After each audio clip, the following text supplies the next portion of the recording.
sensible people lose all their money, it's winter time.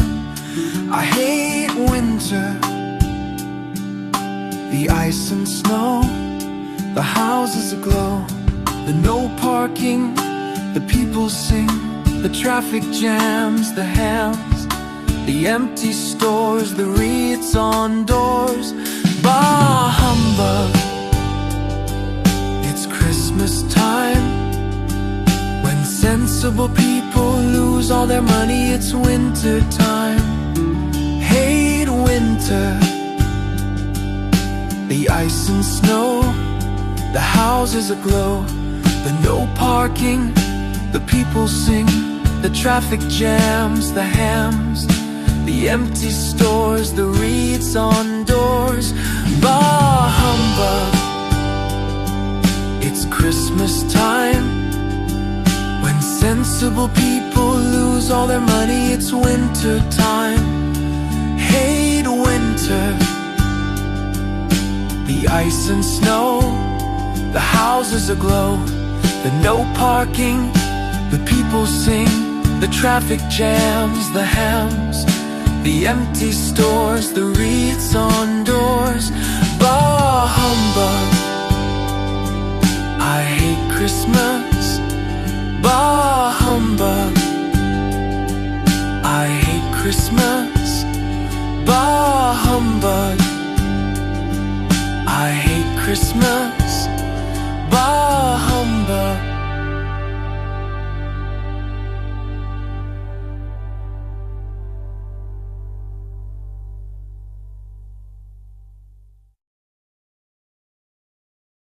We hope you enjoy Christmas is Hell by Rachel Lawson.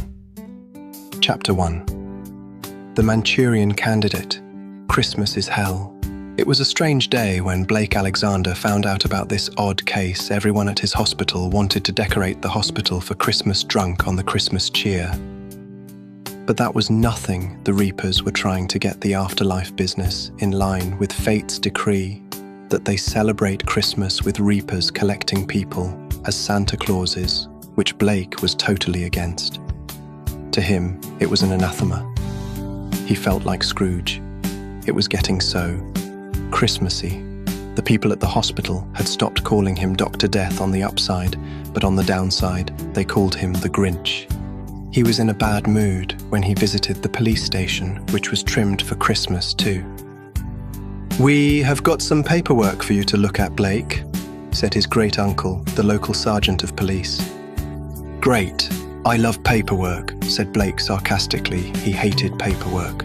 "No, you do that is why we chose you to look at it," said Simon Alexander, thinking he was doing Blake a favor. "What is the paperwork for?" asked Blake. "A murder case," said Simon. "What case?" asked Blake, who was a local coroner. "Tim Wong," said his uncle. "Oh, him. The man who reported to us a foreign government tried to hire him as a Manchurian candidate," Blake said, remembering the case. "Yes, that one," said Simon. "We suspect a person in the shell company who tried to hire him, whose paperwork we confiscated. We think they may have paid for a hitman to kill him." "Who am I working with on this?" asked Blake. "No one. You are on paperwork duty by yourself. We know how much you love doing paperwork," said Simon, smiling, giving him the paperwork in a collection of files. "Damn," Blake muttered under his breath. "I'll leave you to it," Simon said, wandering off. "Blake, I got you a present," the last man Blake wanted to see said, putting a fuzzy red Santa hat on Blake's head. "Great thanks, Gabriel," said Blake, who was so over Christmas. The man was his lawyer. He was a serial pest because he was an idiot. "You are welcome, Blake," the man known as the Masked Chicken said. "What are you doing?" asked Gabriel Drack, the Masked Chicken. "Paperwork," said Blake. "Need help?" asked the chicken. "No," said Blake, who knew the chicken would mess it up or get murdered if he helped him. "Okay. Remember, I'm here if you need help," said Gabriel, who heard a call for help on the police radio. "I have to go," said the chicken. "Bye, chicken," said Blake, feeling sorry for whoever wanted help. The chicken ran off to the rescue. "Hi, Dad, did the chicken get you too?" said Lance, the superhero, the enchanter. He was Blake's son. Lance wore a blue tux and a mask and a top hat with a Santa hat on it. Yeah, Blake said. He did. I hear you have paperwork to do on the Manchurian candidate murder. You want help with the case? We can split the paperwork, Lance said. As long as no one dies, Blake said to his son, who was secretly a serial killer wanted by the police. No one will die, said Lance, who only killed people for fate. Thanks, Blake said. I will split it with you. We are looking for evidence of a payoff for a hit they think it may be in there. Later, in the realm of the dead, in a gothic, dingy office, sat a skeleton in a Santa suit, reading the paperwork. There was a knock on the door. Come in, the skeleton shouted. In walked a tall, thin, human Santa. Hi, Blake, said the thin Santa. Hi, Argent, the skeleton said. I had an idea we should have a birthday party for Jesus. Where is he? Asked Argent. No, he's a hermit. He won't come, said Blake, who was king of the Grim Reapers. Oh, what a shame, said Argent, who was fate. There was another knock. Come in, Blake shouted again. In walked another Reaper in a Santa suit. The soul you wanted to see is here, said the Reaper Morton, Blake's secretary. Show him in, Dad, said Blake. Come in, Tim, said Blake's dad's soul, the Reaper Morton. In walked a ghost. What is going on? Where is this Halloween town? Jack Skellington is everywhere, Tim Wong's ghost said. This is the afterlife, not a cartoon musical, said Blake. I heard the skeletons singing, said Tim. Argent, this is getting crazy, Blake said, exasperated. It is Christmas, Argent said. Okay, my name is Jack. Welcome to Halloween Town, Blake said exasperatedly. Blake, snapped Argent. Morton chuckled. Who is this ghost? Asked Argent. A man whose murder case I'm working on, said Blake. Murder is not in the spirit of the season. Morton sent him back to the place he came from, Argent said. Morton did as he was told. But I need to interview him to find his killers, Blake said. No, he is not in the season's spirit, Argent said. But what has his death got to do with anything? Blake shouted. Christmas is love, not hate, Argent said. He died in hate. Whatever, Blake shouted. Argent heard an off-key singer singing a carol. He rushed off to chastise them, leaving Blake arcing blue sparks reading the paperwork to find evidence. Elsewhere, Lance sat in his favourite chair in his home, trawling through the paperwork as his daughter Christine watched Neighbours on TV loudly. Turn it down, Christine. I'm helping Granddad solve a murder, shouted Lance, who couldn't think and hated the show. No, I hate hearing Junior practicing his violin. He is terrible, said Christine. As in the next room, her brother Lance Jr. murdered God rest ye merry gentlemen. The next day, Blake sat in the morgue at Charing Cross Hospital, reading the files on the slabs. Blake was a man, not a skeleton. Now he wore a lab coat, glasses, and looked like a pen pusher. He sat on a chair from his office, reading. Grinch? Said an orderly walking in the room. Bah humbug, Blake said, frustrated by the interruption. We have real work for you, the orderly said, knocking a pile of paperwork off the slab and put a folder in its place. Hey, this is police work, said Blake. The orderly walked off, not caring. He's so rude, Blake muttered, looking at the mess. I'll deal with that later, Blake said, picking up the orderly's file and read it and wandered off. Upstairs, 5 minutes later. Hello, you are here for Jack Taylor, right? Yes, who are you? Asked Taylor's wife. Dr. Alexander, I'm here to tell you how your husband is, Blake said. How is he? Asked Mrs. Taylor. He's fine, he's waiting for you in his room, Blake said, who was thinking it a prank they usually sent him to tell people someone died. When Blake finished his errand of mercy, he returned to sort out the mess and continue his work. In the process, he found the name of the person who paid for the hit.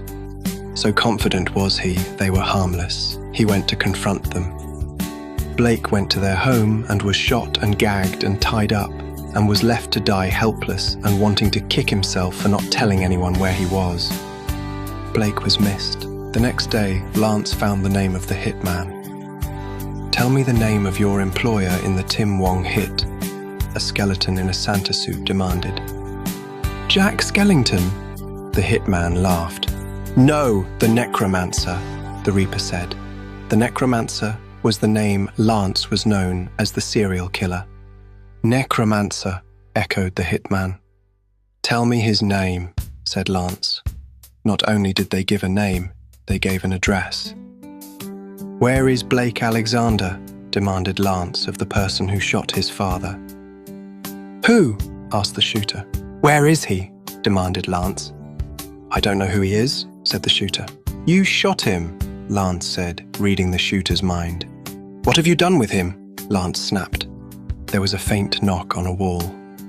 Lance ran to the wall and found it was a hidden panic room with his near-dead father lying within. He grabbed his father and dematerialized and materialized in Blake's hospital. He was taken to emergency, they removed the bullet, and Lance stayed till he had to leave. Weeks later, Blake got better.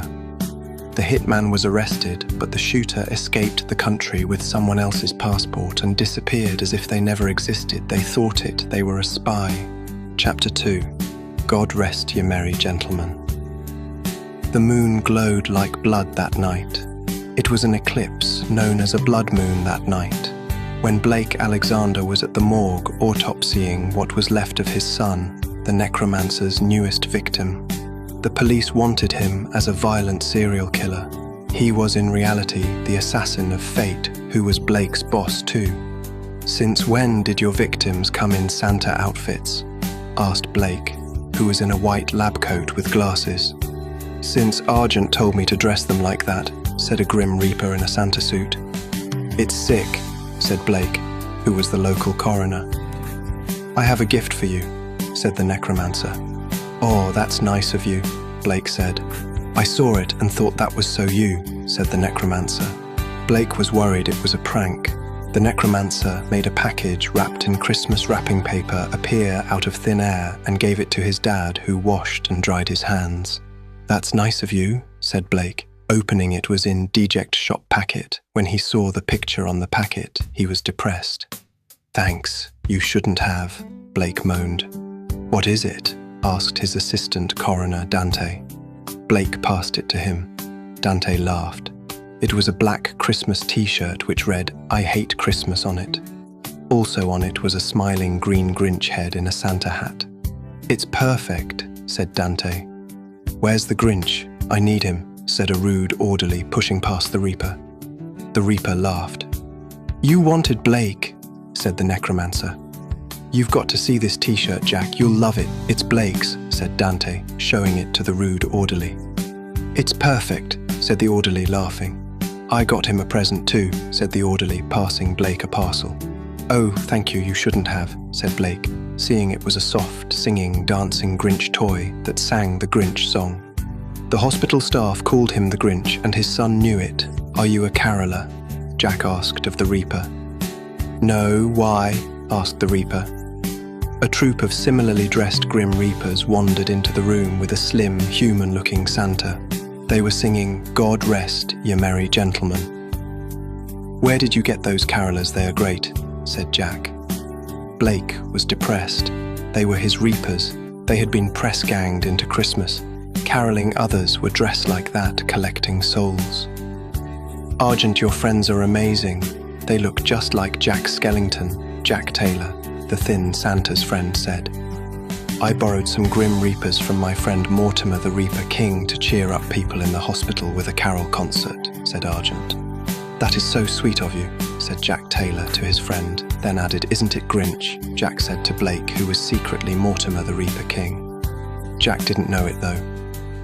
Why ask him? He's just a stick in the mud at Christmas, said Lance, teasing his dad. Later at the local police station, Blake was there to talk to the police about the oddly Christmassy victim of the necromancer. He wasn't sure what to say.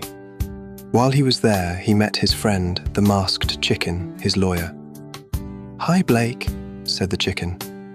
Hi, Gabriel, replied Blake. Gabriel reached into a bag and pulled out a fuzzy plush Santa hat and put it on Blake's head, to Blake's horror. Merry Christmas, Blake, said Gabriel. "Thank you, Gabriel," said Blake politely, even if he wanted to throw the hat back at his friend. "You're welcome, Blake," replied the drunk on the Christmas spirit chicken. "Excuse me, I have to see my uncle," said Blake. "It's all right, Blake," said the chicken, smiling, letting Blake go with a goodbye. Blake wandered into his uncle, the policeman in charge of the station's office. He was in a long, floppy, fuzzy green and red elf hat. He looked depressed too. "The chicken gets you too," said Blake, chuckling. "Yes," Simon Alexander said sadly. "He loves Christmas," moaned Blake. "Yes, he does," said Simon. "Why was the victim dressed as Santa Claus?" "It's Christmas," said Blake.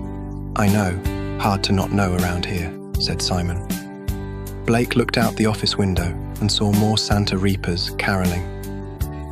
"Mortimer must really like Christmas. He sent us a Christmas present. 7 skeletons are caroling," said Simon. "Too bad he couldn't send serial killers. His son instead for us. It would be more appreciated." Blake looked outside and saw his son, the necromancer, was among the skeletal carolers. He couldn't resist rubbing the police's nose in it, but Blake didn't tell him. "Yes, why couldn't he do that?" Blake moaned. Later, in the afterlife, Mortimer was dressed as Santa in a warmly decorated, tinsel-laden, dingy little wooden office, doing a naughty and nice list as Argent commanded it be called instead of judgments. It made Blake feel sick. It was so Christmassy down there. He felt it was good he was just a skeleton, and he felt so out of sorts. He couldn't even listen to his music as his boss Argent had decreed it not Christmassy.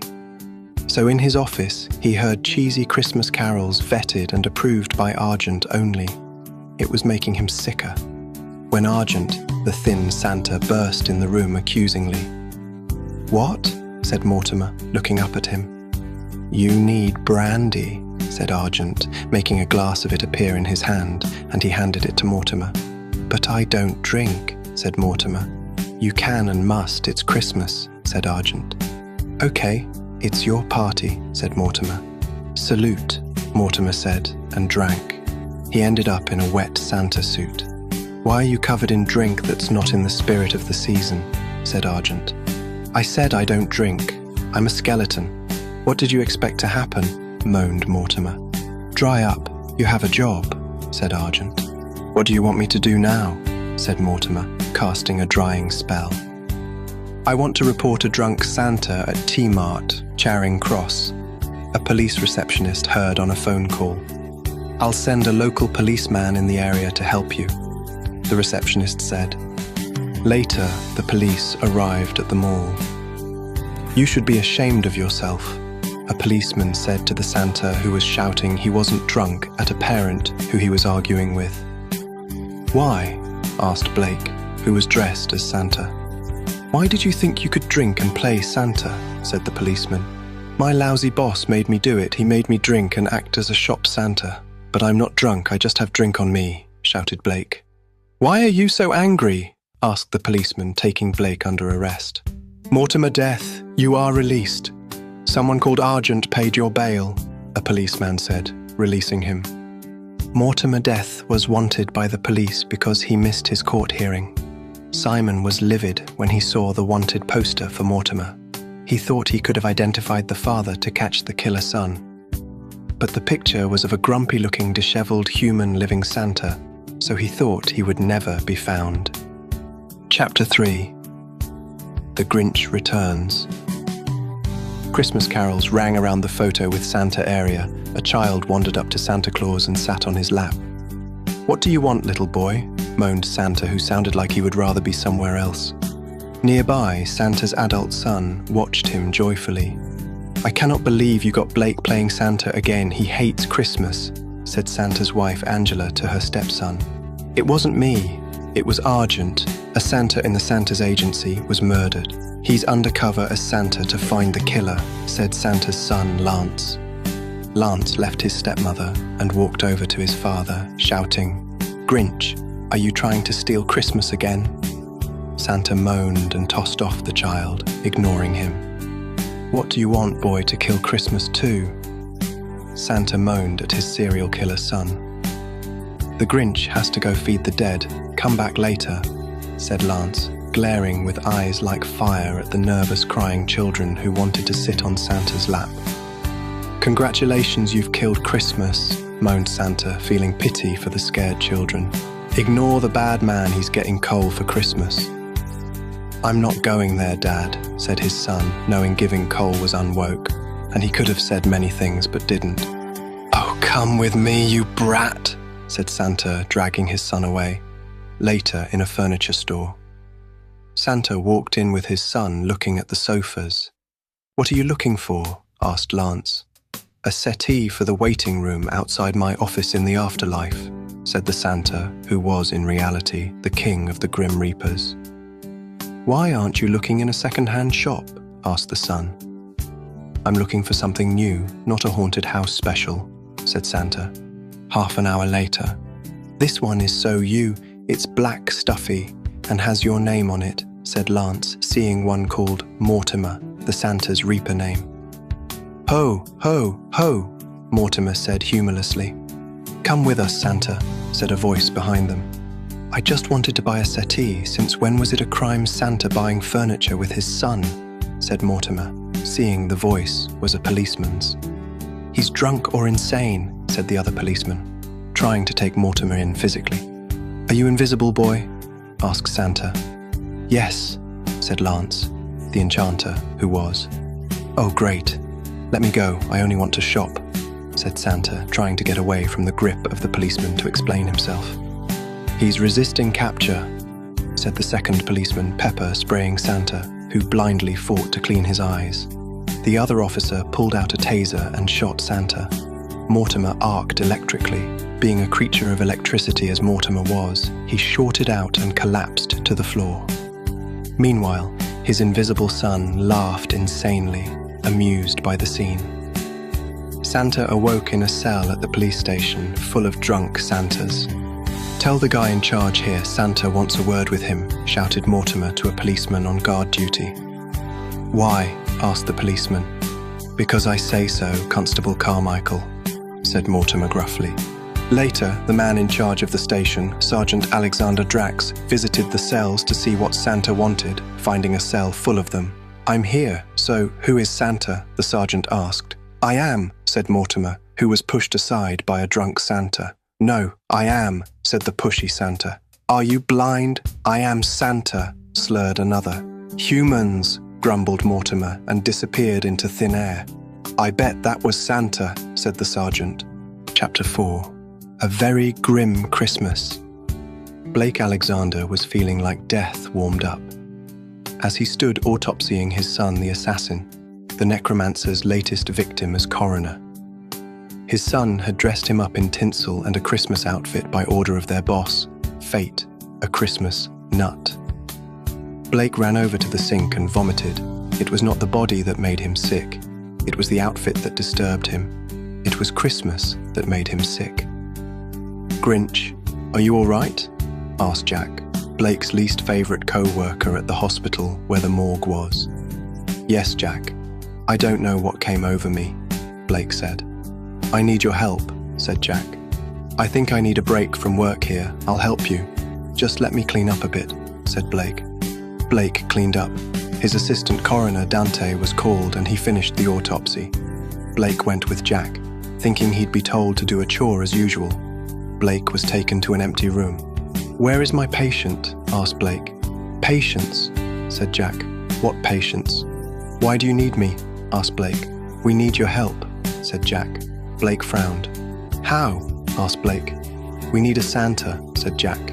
"Do I look like a short, old, fat man?" asked Blake, who was tall, thin, and young-looking. "Well, no, but we have an elf," said Jack. "Then why do you need a Santa?" Blake asked. "He won't go," said Jack. "What? Okay, who is he?" Blake asked. "Your son," said Jack.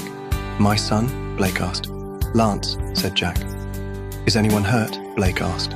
"No, he is just killing Christmas," Jack said.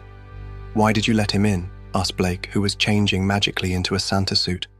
"He insisted he was told to help the children. He said he was sent to spread cheer," said Jack. "Take me to him," Blake said. He was. "Santa's here," said Jack, showing Blake into the room the necromancer was playing elf in. Lance, the necromancer, looked nervous seeing Santa walk in the room. "Sorry, kids, the elf needs to go with Santa to set up Santa's sleigh," said Blake. The kids wouldn't let Santa leave without telling him what they wanted for Christmas. Lance insisted he stay. "I want a dog," said the last one. "Remember to be good. Santa will judge you," said Lance, who was notably drunk. Blake grabbed the hand of the drunk elf and said, "Rudolph needs feeding. Come with me, my little elf," said Blake to his son, disgusted. "No," said the elf. Blake dragged him out of the room. "Lancelot," Blake snapped when he was out of the room. Lance was so plastered he didn't recognize his dad. "Have I been naughty, Santa?" asked Lance. "Have you been naughty? I was autopsying your latest victim, and you went drunk as a skunk to a hospital and killed Christmas. No, you wouldn't do that. Now would you?" Blake said. "Santa?" said the confused Lance. "It's me, you plastered psycho," said Blake, disgusted. "Dad?" asked Lance. "Yes," said Blake. Later in the afterlife. "Argent, how dare you send the necromancer to go on your fool's errand? We were lucky the man who looked after him was a friend of mine, or the police would have him now," snapped Blake, the king of the Grim Reapers, confronting Fate, Blake and Lance's boss. "I didn't get him drunk," said the Fate Argent. "He knew it was a fool's errand, so he went to the pub and got on the beers for courage," said Blake. "He got drunk on his own," said Argent. Days later, in a big shopping centre, Blake sat trying to look jolly in a Santa suit. "Santa, I want a new car," said an elf, jokingly sitting on Santa's lap. "Have you been a good boy?" asked Santa, knowing the elf knew he hadn't. "I had to try," said the elf, laughing. Blake frowned. "Let the real children have a go, boy," Blake said to his son Lance. Lance laughed. "Whatever you say, Dad," Lance replied. A small boy sat on Blake's knee. "What do you want?" asked Blake. The child was cute. Even Lance thought he was nice. "A real Santa," the child said, pulling off the white beard of the apparently young Santa, then hitting Blake hard in the guts. The other children cried, seeing the fake Santa. Lance laughed. "He's on the naughty list," Lance said to the winded Blake. "Are you all right, Dad?" Blake got up. "He definitely is," said Blake, the judge of the dead. Lance smiled. "I think we should call it a day," said Blake, seeing the crying children. They quit their jobs as Santa and elf there. A day later, at the police station. The place was full of cheer for the new season. Blake felt slightly green under the gills when a Grim Reaper walked up to him. "What are you doing here, boy? Committing harakiri?" asked Blake, recognizing him. The police would try to arrest Lance if they recognized him. "No, I'm here with the choir," said Lance the Reaper. There was a choir of Grim Reapers who came to the police station every year at Christmas dressed as Santas and singing festive songs. "You be careful," said Blake to his son. Lance took off his Santa hat and put it on his dad's head, knowing how much Blake hated Christmas. "You wear it," said Lance. "No, it's yours," said the King of Death, feeling even more sick, trying to remove the hat, but he couldn't. Lance had enchanted the hat, so it would stay on his father's head. "Ha ha, ha, ha," said the unamused Blake. "Take off the enchantment." "It's not coming off until after Christmas," said Lance, laughing. He wandered off to join the choir, hatless. "No, wait, boy," pleaded Blake as he left. "Blake, can I have a word with you?" asked the sergeant in charge of the police station, Blake's great-uncle, who also looked young, like Blake and Lance. "What is it, Uncle Ray?" asked Blake. "I need a word with you," said Reynard Alexander. "Okay," said Blake. "Why did you send the necromancer to your hospital drunk?" "There could have been a bloodbath," accused the policeman. "I didn't. It was fate. He sends us out to play Santa there every year. I was busy this year, so he sent Lance as an elf," said Blake. "Why was he drunk?" asked Ray. "Lance was nervous, so he went to the pub," said Blake. "I'd not send him anywhere with children," said Ray. "I don't. It was our boss," said the irritable Blake. "Nice hat," said Ray. "It was a gift," said Blake, watching a hatless Reaper singing with annoyance. I like this time of year. The choir is good, especially the one without a hat. He's my favorite, Ray said, watching Lance, not recognizing him. That one is a pain in the neck, moaned Blake. Leave our children a lump of coal. Shun those merry of soul. Complain the weather is cold as hell. Remove the hammer from the Christmas bell. Go rent Santa's suits. Put on a pair of black boots. Will you take a check? No, just a card, what the heck? Go rob a Santa for clothes. That is not like Santa to use such oaths. Run away from Santa. Maybe I'll be safer trying this in Atlanta. Leave all children a lump of coal. Shun those merry of soul. Complain the weather is cold as hell. Remove the hammer from the Christmas bell. Go rent Santa's suits. Put on a pair of black boots. Will you take a check? No, just a card, what the heck? Go rob a Santa for clothes.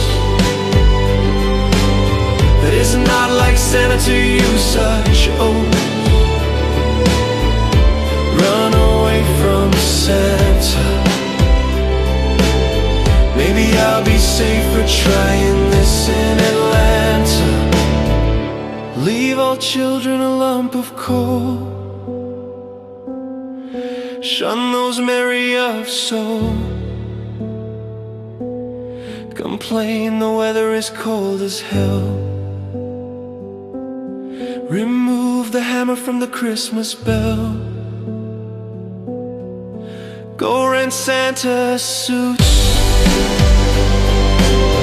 Put on a pair of black boots. Will you take a check? No, just a card, what the heck? Go rob a Santa for clothes. That is not like Santa to use such oaths. Run away from Santa. Maybe I'll be safer trying this in Atlanta.